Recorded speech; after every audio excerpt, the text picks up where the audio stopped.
Hello friends, bienvenidos. My name is Jen, aka Jen Calo on social media, your local witchy friend and intuitive guide through the occult. As always, my lovely husband and co-host is David, aka Premier Pulls on social media.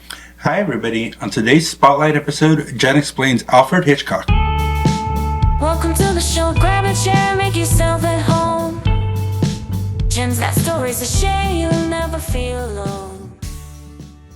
So this is kind of a random person to do a spotlight on, but the reason why is because we finished watching the Monster show on Netflix, which is an Ed Gein biopic. Mm-hmm. Yeah, it definitely falls within our purview of who we cover and what we do. And Alfred Hitchcock is a very prolific director, so it's not like it's some obscure character that nobody's heard of.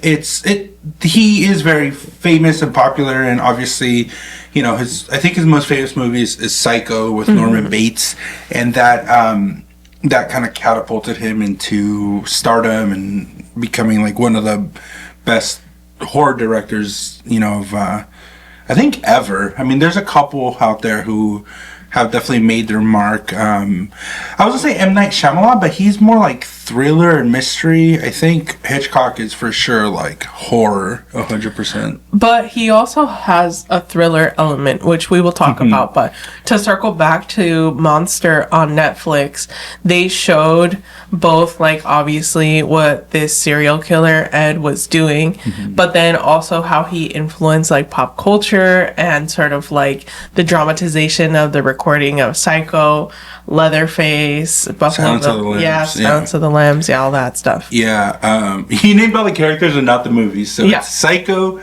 the Texas Chainsaw Massacre, and Silence of the Lambs he was based on. And I think he was also loosely based on, or Jason Voorhees was loosely based on him, which is the villain in Friday the 13th. So, a lot of inspiration. Texas Chainsaw Massacre was the first horror movie that I saw as a kid. I was like 7 years old. That's crazy. And my cousins were like, watch this. And I was able to sit through it. And I remember being proud of myself. Like, okay, I saw it. I didn't freak out. But that was fucking crazy. And we'll get into Hitchcock here. But what did you think of the show? Kind of an interesting perspective, huh? Yeah. I mean, spoilers, this is a known story, so I don't think we need to worry about spoilers too much. Well, the spoiler is more the cinematic style is what I have issues with, especially in the end. I felt like they were a little too glamorizing or forgiving. Okay, you mean so cinematic style is different than the, like, perceived message, right? Like, or artistic take, whatever you want to call it. Like, ultimately, he was, like, a horrible person. But they almost made you feel sympathy for him, which, I don't know. But you know what's funny? That's something Alfred Hitchcock was criticized for too, so. Oh, was he? Yeah. Yeah, I mean, I guess to an extent, like, it was not great. Obviously, it wasn't great what he did, but they did kind of touch on the mental health part. And for that time, like, I feel like they could have just executed him or like thrown him in jail, but he was like so far out that even in the early, I'm guessing it was like 1900s, they were like, oh no, this guy's like legitimately has mental health issues, so we're gonna institutionalize him in a like mental health hospital.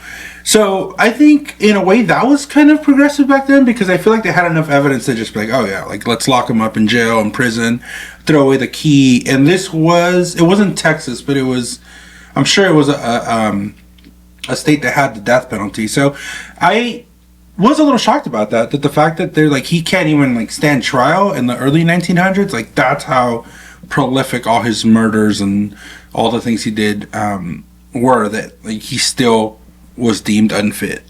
It's very sad because he had a schizophrenia diagnosis, but there's like been, I don't know if straight up studies, but definitely just some talking points on the internet that like Americans with schizophrenia have very violent hallucinations compared to other countries, where sometimes the schizophrenic delusions are just like someone's smiling at you and it's like you're just smiling back at someone that isn't really there. Like, I don't know. Yeah. It's wild. It's very sad. Yeah. I was really surprised, and we'll get into Hitchcock, I promise, but I was really surprised that they had like medication. This was so they reference World War II, so it was 1940, 1950s. So we've had medication for that amount of time, which I think is really interesting. And I guess I should have known that because I did study psychology, and I know we definitely did a section on pharmaceuticals. So just a very interesting Netflix show. Definitely, it's, if you watch it at night, you might have some nightmares. It's super gory. It shows everything. But as we were watching it, we're like, oh, we should do Alfred Hitchcock. So let's start on him. So he was born August 13th, 1899. That's the same year San Francisco State was founded. Wow. Okay. 1899 in Leytonstone, England. So he was English. His family was Catholic of English and Irish ancestry, which is interesting. When he was 5, this is random, but I promise it kind of like ties into him. But when he was 5, his dad sent him to the police station with a note. And obviously he was 5. He didn't know what it said. His dad was just like, go and show this to the policeman. And then the police put him in a cell for like a few minutes. And he was crying, freaked out, not knowing what was going on. And they said, this is what happens to naughty boys, or this is what happens if you're naughty. And ever since then, he has had a phobia of law enforcement. So it's like the original Scared Straight. If you know that show. Do we know if he was actually a bad kid, or the dad was just taking preventative measures? I think the dad was just taking preventative measures. Because 5 years old, I mean, yeah, there's some misbehaved 5-year-olds, but yeah, I don't know if it's enough to have that sort of intervention when you're taking them to jail and locking them up. It also reminds me of the SpongeBob episode when SpongeBob and Patrick go to jail and they lock them for like literally 2 seconds. They're like, don't do the crime, don't do the time. Yeah. Okay, time's up. Time's up. But it was such a phobia to the point where he refused to learn how to drive because he was deathly afraid of getting like even a parking ticket. Okay, so he had a legitimate phobia of law enforcement. Yeah, he was a good student, usually on the smarter end of his classmates, and all of his studies were religious. Like, he went to Catholic schools, Jesuit schools, etc. It's a Jesuit school. Jesuits are like a branch of Catholicism. I don't want to butcher the definition. Maybe we can do an episode on that later, but... I just think Jezebel, so... Oh, no, absolutely not. Opposite. Which is another...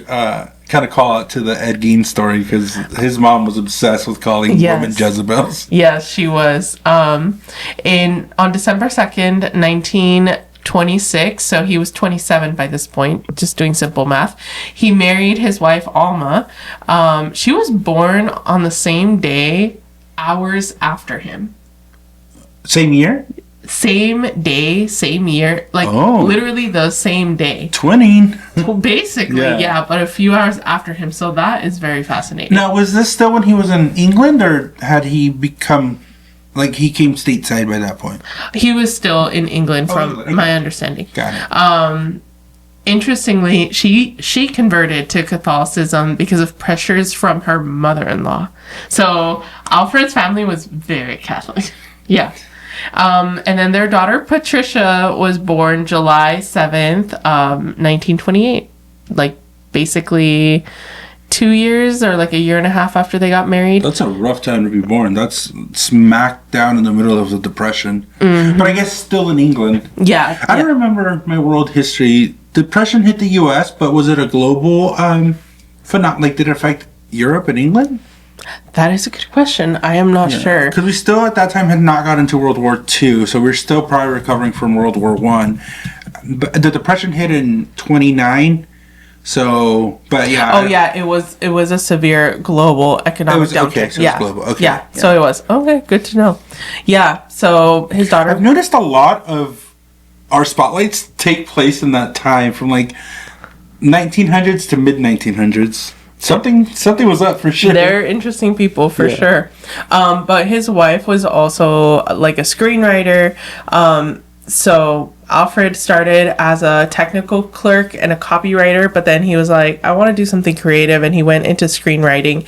And his wife almost also screenwriter, and she supported him a lot in his career. Like, people would say that Alfred Hitchcock had 4 hands and 2 of them were Alma's. Yeah. Okay, so she was a big part of it. Yeah. Big part of his life and his career.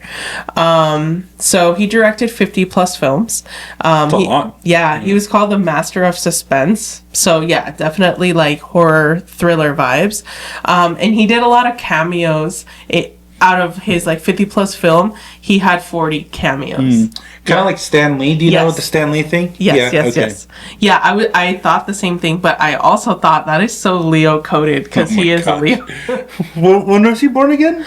He was born August 13th. Oh, close to me. Yeah. Oh my gosh.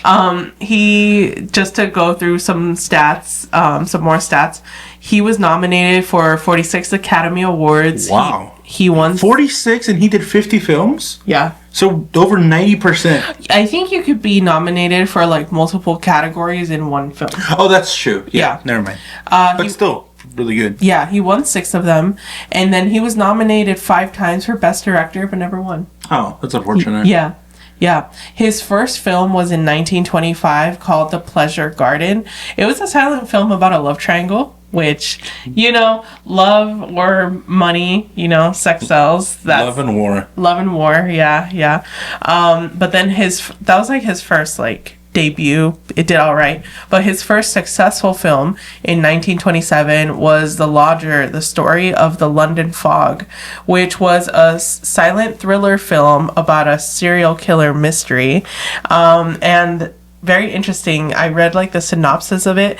The serial killer had the MO to kill a blonde woman every Tuesday. And calling back to our Days of the Week episode, Tuesdays are ruled by Mars and Mars rules violence. So that was very fascinating. But sort of what you mentioned earlier, where it was like, we felt sympathy for the Netflix show like Ed Gein, or that's what they were trying to evoke.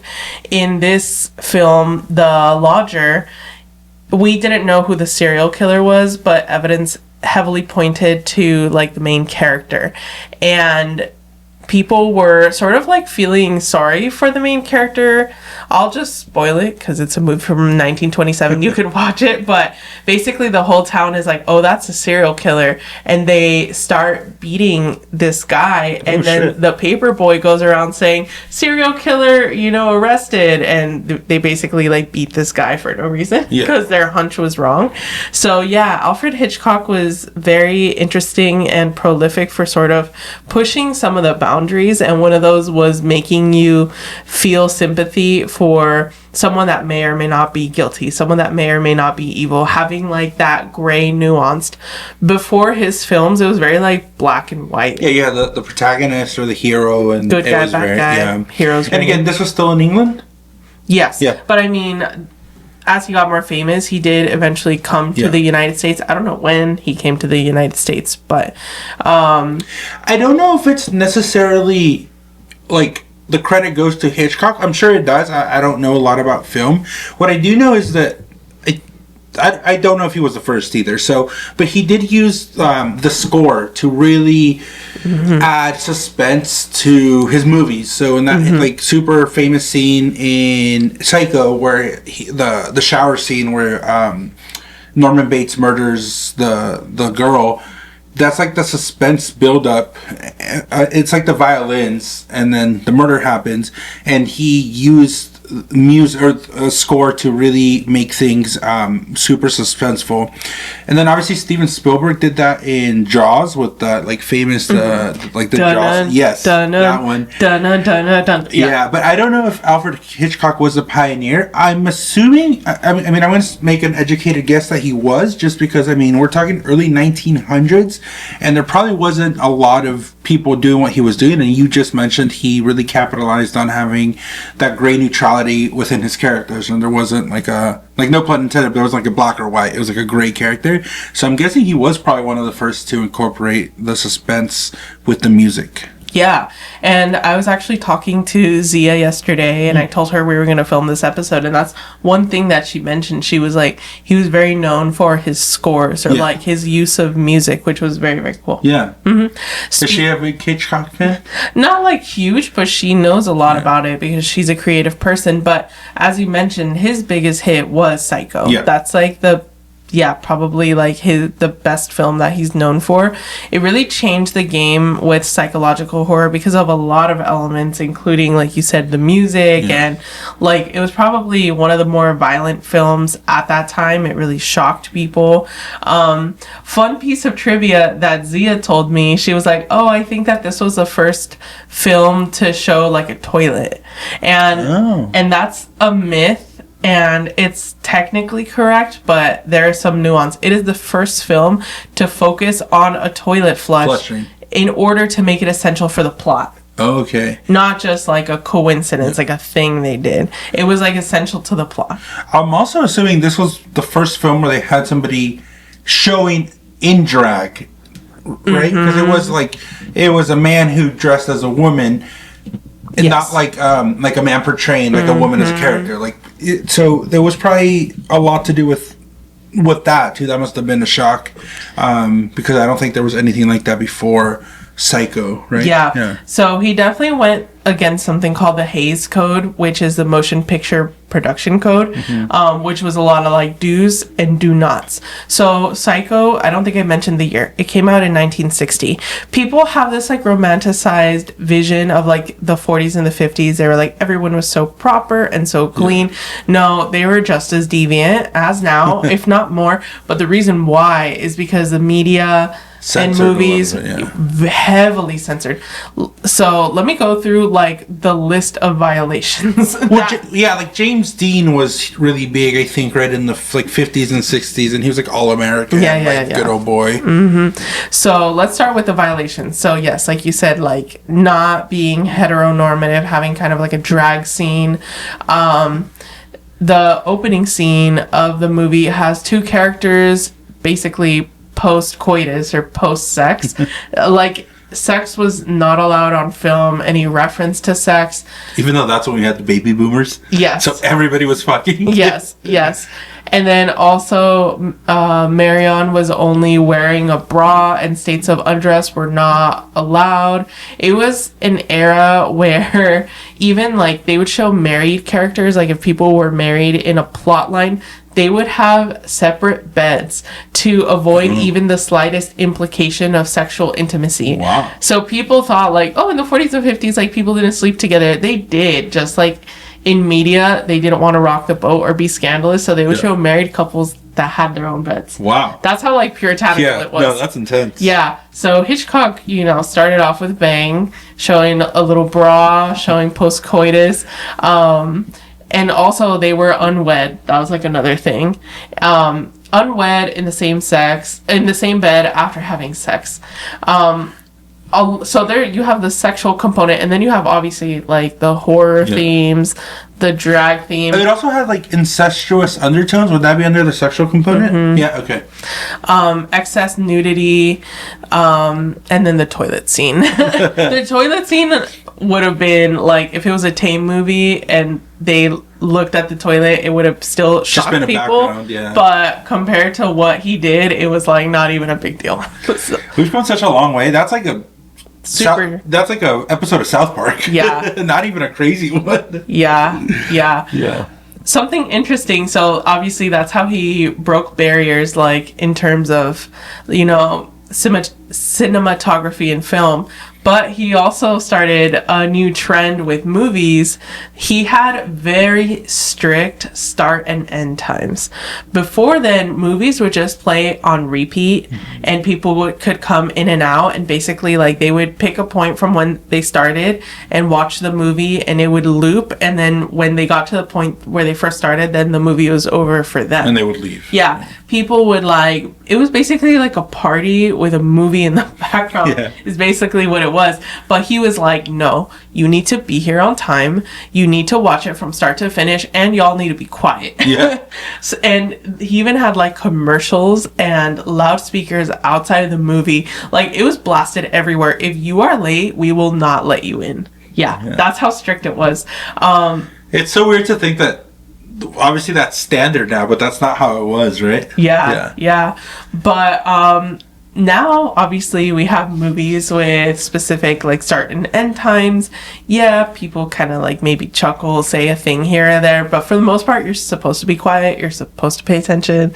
So yeah, that's how that got started. And now we also have movie ratings. Yeah, and the critics, or not the critics, the folks from the movie theaters didn't mind it because they made more money that way. So they were like, oh, this is a great idea. How do they make more money? Because you had to sell like specific tickets. It wasn't like a thing where it was like, maybe I'll go, maybe I won't. I'll just see where the vibes take me. Oh, got it. So like you're guaranteeing people are going to show up. Like they don't want to miss. It's FOMO. Yeah, because it's like if you buy the ticket, then it's like, oh shit, I already paid for this ticket. Like I need to be there at this time, and if I don't show up at this time, that money goes to waste. Okay. Yeah. Yeah. Wow. So that was very cool. But honestly, all of this reminds me of a certain someone. I see a lot. Me? Oh shit. All right. I see a lot of parallels with you and Alfred Hitchcock in terms of some mannerisms, and I was like, there's got to be an astrological overlap. And there is, and I'm so excited to dive into it after this ad break. Today's episode is brought to you by us, Kythera Collective. If you've been vibing with the energy of the show, then you're going to love the Kythera Club over on Patreon. It's a space that I built for the cosmic, the curious, and the slightly chaotic. You know who you are. With 3 delicious tiers to choose from, we start with the chocolate level at $4 a month, which gains you access to weekly horoscopes and the exclusive Unhinged podcast, where I say things that don't make it to this main feed. It's sweet, it's spicy, and it's just for you. Next, we have the cafe level at $7 a month. This is where things really start to get cooking. You'll receive access to exclusive workshops, monthly virtual hangouts, and a private Discord community where you can chat directly with me and receive exclusive behind-the-scenes updates. It's magical, cozy, and a little unhinged in the best way. Finally, we have the tequila level. This is the VIP lounge. At $25 a month, you'll receive everything from the previous tiers, plus a personal 15-minute one-on-one session with myself or David each month, and discounts if you want to extend the session. It's a whole vibe and a powerful way to receive personalized guidance. So if you've been laughing along with us, crying, or rage screaming in agreement, come hang out with us at the Kythera Club.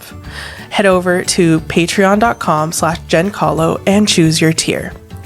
If you want to sponsor an episode and advertise with us, go to our website, www.jencolo.com. All right, now back to the show. All right, welcome back. So just to go over Alfred Hitchcock's birth info again, he was born August 13th, 1899, which is wild to think, in Leytonstone, England. And we have some of his birth info. What do you think his rating is? Well, I don't know if we have the birth time. In 1899 in England, with everything that was going on, I can't imagine we had like great bookkeeping, and it doesn't sound like he was like royalty or anything, so he was probably born more to like common folk. So I'm guessing, so double A is the best, A is good enough. I'm guessing it's like a B rating? B as in butthole? It's a double D. Oh, it's bad. Yeah, guess what double D stands for? Don't even try. Basically. Yeah, I was like, double D, what's the technical term? It literally means dirty data. So we really have no info. Yeah, there's conflicting information. Is it his birthday? Like, what would be the conflicting information? The time specifically. We have the day. The day. Wow, so the time itself can shoot your rating that much? Yeah. Oh, yeah. So, as we talked about, Alfred Hitchcock, his wife, it said that she was born a few hours after him. Mm-hmm. So he definitely wasn't born like 11:59. But that's as much as we know. Do we know did you look up his wife's birth time? That could help us. Yeah, no, I didn't, because they were born like in the same condition, so she probably also doesn't have the specific time. Okay. But your rising sign, which is the eastern horizon when you're born, the rising sign changes approximately every 2 hours. Not exactly, it could be like an hour and 57 minutes or whatever, but yeah. a 1 in 12 shot to get it right, essentially. Yeah. There is a process that astrologers use called rectification, which is basically playing 21 questions to ask you about your life experiences, and then they can kind of piece together, like, in that case, this is probably your most accurate, like, rising sign, because your rising sign, which, like I said, is very dependent on the time, like to the minute, lays out the foundation for everything else in your life, and it's your point of view. So that's why it's really, really important. So is this the worst rating we've had? yes, I was gonna say this is the worst. I know, because I know with Walter. Well, I guess with Walter, we also didn't really know, because there was very conflicting times and dates too, right, for his birth. But we were able to kind of assume certain things. So this one is like officially the worst one we've had. Yeah. Wow. Yeah. I mean, Edgar Allan Poe also, I think, didn't have a lot of information, but astrologers did a lot of good, like, research to where it was like a verified astrologer could put their stamp of approval and say, like, this is probably good. But no one's ever done Alfred Hitchcock. I was going to say, do you think you're the first astrologer to look at his, like, birth chart? I don't think so. There are so many astrologers out there, but I don't know if anyone has ever gone, like, This deep? This deep, yeah. But honestly, the only reason I'm going this deep is because I saw so many similarities to you. Okay. I was like, oh my god, certain things about him remind me of David. And then I started looking at both of your charts, and I'm like, oh my god. I was going to talk shit about him, too. I won't now. Isn't there that saying, like, when you nitpick at other people, you're really nitpicking at yourself? I guess. Well, let's start talking about some of the interesting similarities. Well, okay. I didn't like how they portrayed him in the show. I mean, they did a good job, but I was like, oh, I don't like his character. He almost reminded me of the Penguin from Batman. Like, man, you see? Like, we're going to do things my way. So, I don't know. Wrong time to take a sip of water. Almost spit it out on camera. And then, yeah, I guess. Go ahead. I'm not mad, but I'm perplexed. He was very English. Maybe that's what it is. And also, so I forgot to write this down, but I did read that obviously he was an adult during World War II, and, you know, England was involved. But he got out of it because of a medical excuse of some sort. So I think he was, like, kind of oddly shaped or just built different. Like, thanks. But no, I'm talking about, like, habits, not body. Okay, so even if he was an adult, though, he would have been too old for service, because he was born in 1899. World War I started, like, 1940. Sorry, maybe that's what I went. World War One. That's probably what I meant. Oh, World War One, not World War Two. Okay, yeah, so World my War bad. One. Yeah. Yes. World War One was what, 1914 through 1921. Yeah. Okay, so that would have been prime. Yes. Okay, sorry, my bad. Wrong World War. Okay. World War One. Yes. Okay. So he is a Leo sun. You are a Leo sun. You're a Leo sun, though. I am a Leo sun. No, but it gets deeper than that. Okay. He is a Scorpio moon. I'm a Cancer moon. Water. Oh my gosh. We don't know the rising. He has a Virgo Mercury, and you have a Virgo Mercury. And you And you also like people to be on time. Yes. And you warn people to be on time. And they're still fucking late. So annoying. And if they weren't your friends, you would probably lock them out. I still might, even though they're friends. So those are the It's just so disrespectful to be late. Like, I don't know if I've talked about it, but go ahead, we have the mic. When you schedule something and you're like, meet me at this time, and the person takes the liberty to say, like, well, I got like a 5-minute, 10-minute grace, it's like insane to me. Then, like, why are you setting up times? Or say, give yourself the window, I'll be there between 5 or 5:30. I just think it's very, like, obviously it's rude, but it's also like, well, what are we doing here? Let's figure out the time we're going to meet. And unfortunately, in our culture, when you're invited to a party, usually like a kid's party or just any Mexican party, if it starts at 5, everybody knows you don't get there at 5. You get there at like 6:30, which is insane to me. Like, just put the damn time you want people to get there. So I've had to adjust to like my culture and my friends and know. But if I seriously need them on time, I'll tell everybody, like, hey, I need you to be on time. Like, we're not running Mexican time. Yeah, we're not running Mexican time. Like, it's literally like planned. Usually it's around dinners because I have to like time cook when I'm gonna cook and like plate. And if I say 6 and somebody shows up at 6:45, like, it can, to me, it ruins the dinner. If it's like a party, I don't really care as much. Like a Super Bowl party or But my friend, I think my close friends know, like, not to be late with me. And even with Janet, I was having lunch with her one time. This was earlier when we first met. And I was like, oh, let's meet at a certain time. And obviously, if I am just getting to know you, I'm not going to be an asshole, like, right off the bat and be like, why the hell were you late, right? It's like a own personal grievance. But she had listened to the podcast enough, so she's like, oh, I knew not to be late. And I was low-key kind of embarrassed, but it's also like, well, yeah. Like, why am I the weird one for wanting to be on time? Because how are you Mexican and you didn't accept Mexican time until your adulthood? Yeah. What happened? I don't know. My mom's late all the time. Like, she's notorious for being late, and it always would piss me off. I'm like, why are we running late, you know?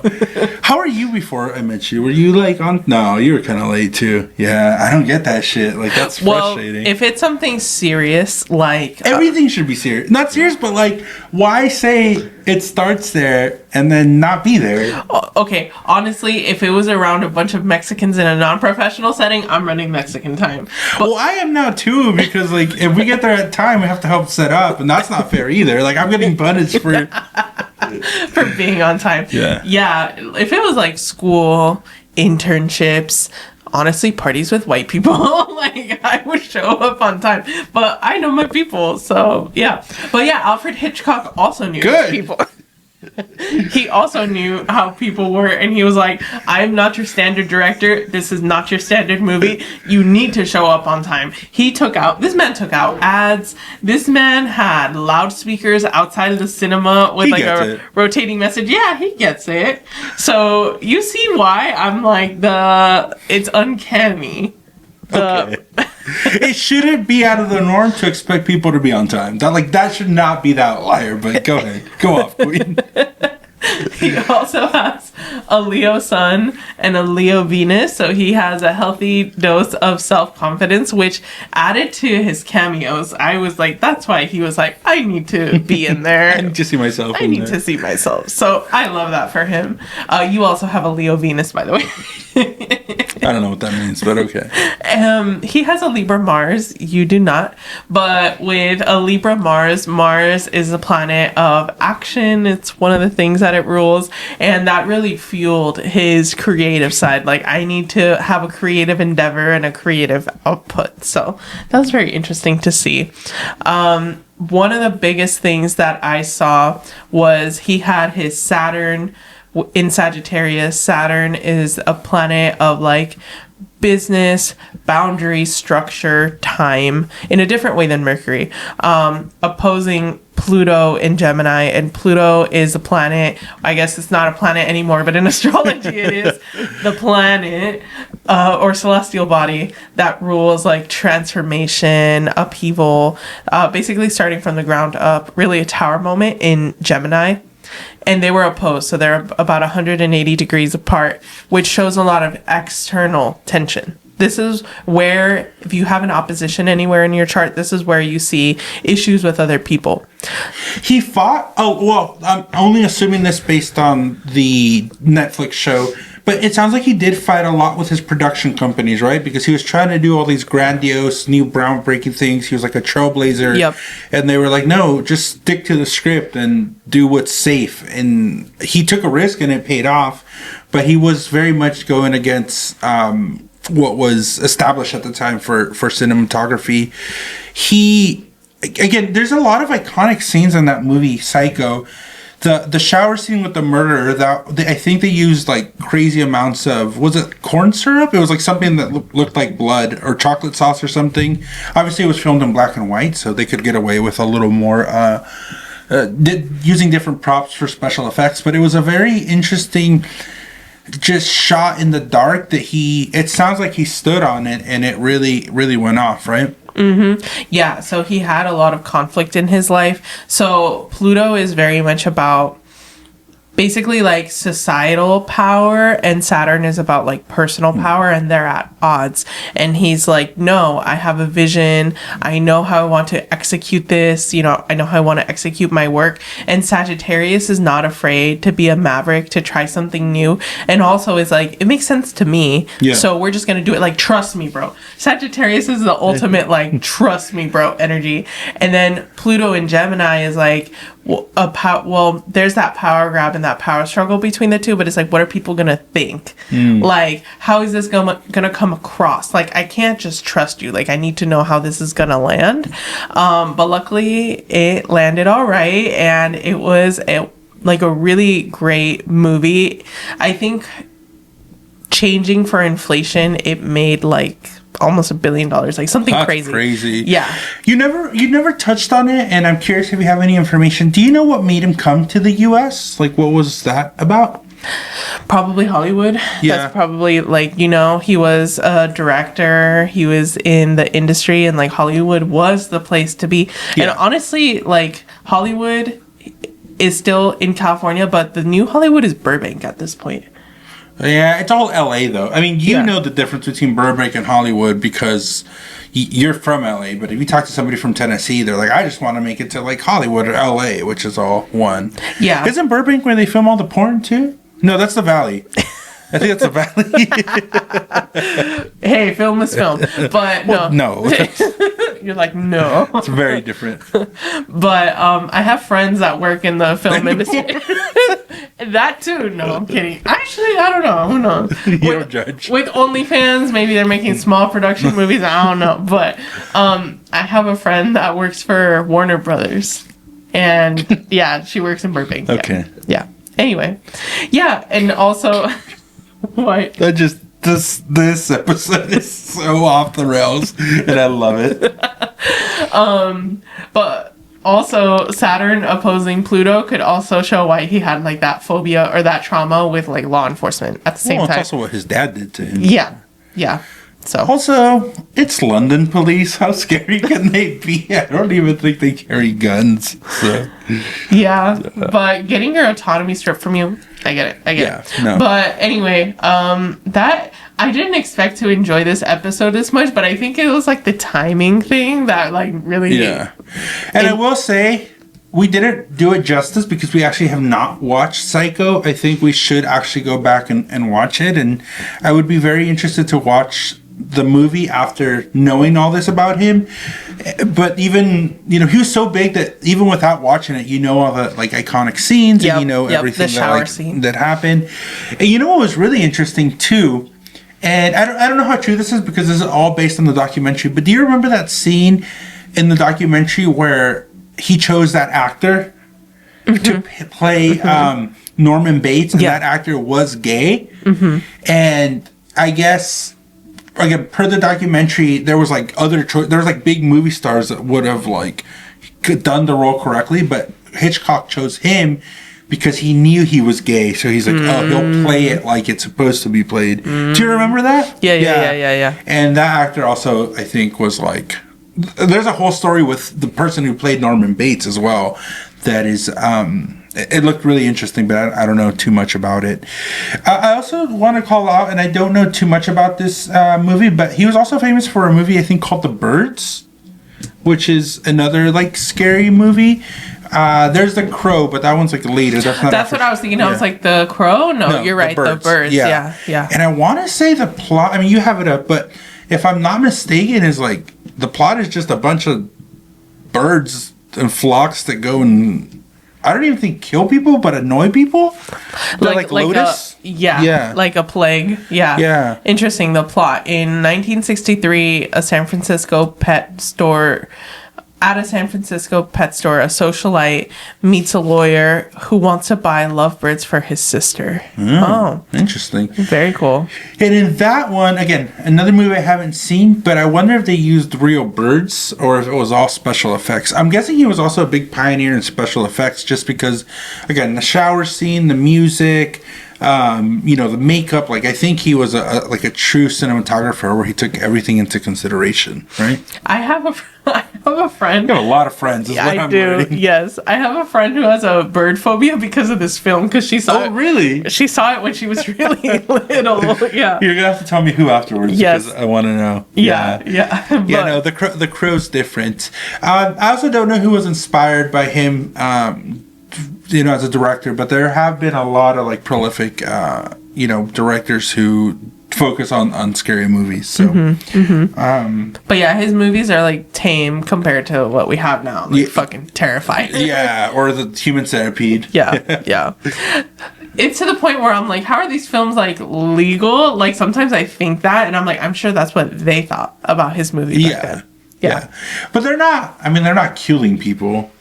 In real life, it's not like a snuff film. It's just we've pushed the limit as to like what's acceptable. Yeah, to me. You know what's really interesting? It's so ass backwards, and it's really weird how society deems what's more harmful. So in that time, you could be smoking in movies, like that was like a big thing, and now you can have a full massacre, but you do a scene with smoking, and like, I don't even think smoking is allowed in movies anymore. If you think about it, unless they're like rated R or something crazy, there's less smoking in horror movies. I don't know if you know that now. Like, there's a lot of regulations, like if you can smoke on screen or drink on screen, and now like that's the new scare. But back then, that wasn't even a thought. But showing two people sleeping together in the same bed was like super taboo. And they were married. And they were married. Straight married couple. Oh no, yeah. And now you can like have a killer clown disemboweling somebody, but they better not be smoking on screen. So fascinating. Yeah, it's interesting what the norms are, right? Well, when you look at the like rated R, rated N-17, whatever it is, like they do put like smoking or drinking or drug use or whatever. Yeah. So that is a thing to look out for. For sure. Fascinating. All right.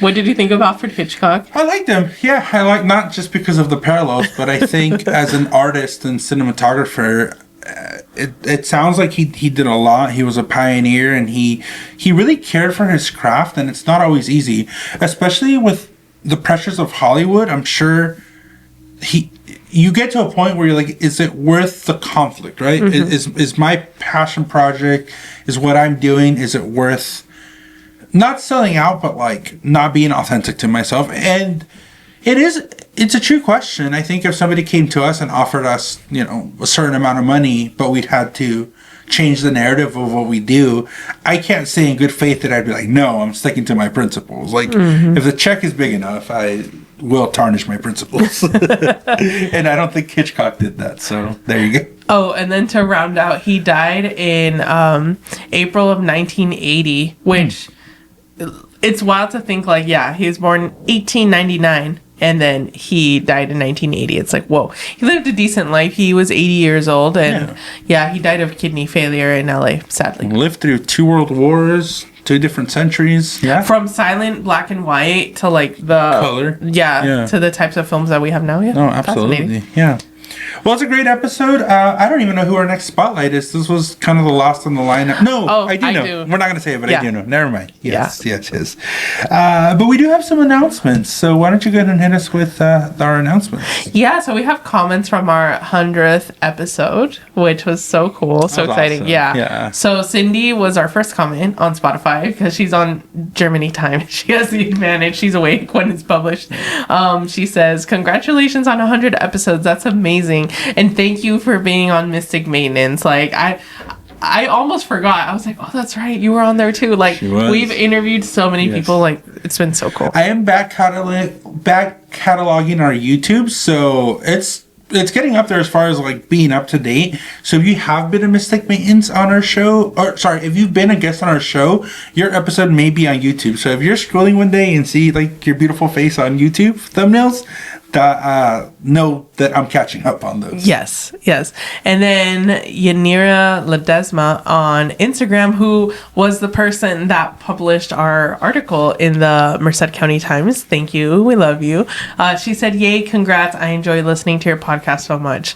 And I was talking to her the other day and she was like, "I started listening to your podcast like for journalism purposes." To research us? Yeah. And then I became a fan and I was like, "Oh, thank you so much." So yeah, I support you. You're so great. Like, I love all your articles. You have such interesting takes and you put such a great spotlight on Merced that you let them know, like, it's no longer like the boring cow town it used to be. Like, there's an up and coming, like, creative art scene, especially downtown. Yeah. I like, you mentioned a little more behind the scenes on the compliments that she gave you, but one thing I really liked and appreciated was, I think you said she mentioned she resonates with kind of what you say and your very unique perspective, right? Our unique perspective. Our unique perspective. And that is something that I think we strive for. A lot of the topics we touch on, people have done episodes on. Like, nothing is new or revolutionary, but I'm really proud of our style. And since we are talking about the 100th episode, wow, that was such a milestone. That was the first time I've been sitting editing on my Mac and really, like, got it in my feels, in the sense of, like, I had to type out 100. I hadn't done that, you know. It had always been 2-digit numbers, but it was definitely a memorable moment, and it sounds like it did resonate with a few people, so that was incredible. Yeah. And then Sarah Abracadabra, one of our guests, our experience exchange on Instagram, she said, "So proud of you guys." Yeah, thank you so much. You've always been so supportive and we appreciate you. Absolutely.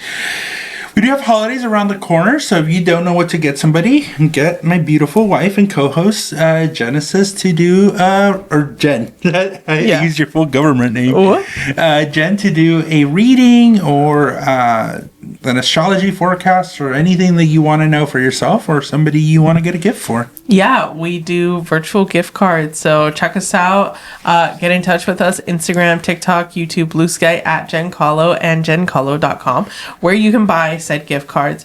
Also, I think you can also gift Patreon memberships.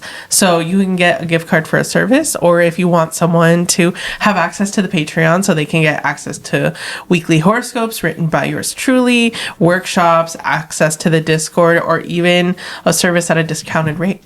And if you haven't checked out the Kythera Club, we have a lot of cool stuff going on over there. You do put on a lot of workshops. You take the time to really give to the community as far as astrology and just all the wonderful practices that you have. And a lot of people always ask you, how can I get like a discounted reading, or do you have special ratings?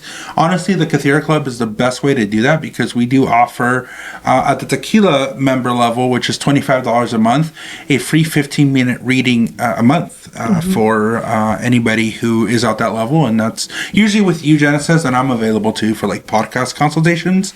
But it, if you want to get like a reading at a discounted rate, that is a great place to start. We do have one tequila member. I'll keep who they are anonymous, but they do like one session with me and then one session with David, because David is helping them get their podcast up and running. Yeah. So yeah, awesome. It's a little bit of what we do. But yeah, if you like the show, rate it and give us 5 stars. And yeah, I hope you enjoyed this episode and learning about Alfred Hitchcock. Let us know what you think of his style. If you saw the Monster show on Netflix, let us know what you thought. Yeah, let us know what you thought. Alrighty, everybody. Well, thank you so much for tuning in on today's episode. Yeah, remember, the magic within you makes the world a more beautiful place. Blessed be, and signing off. Bye.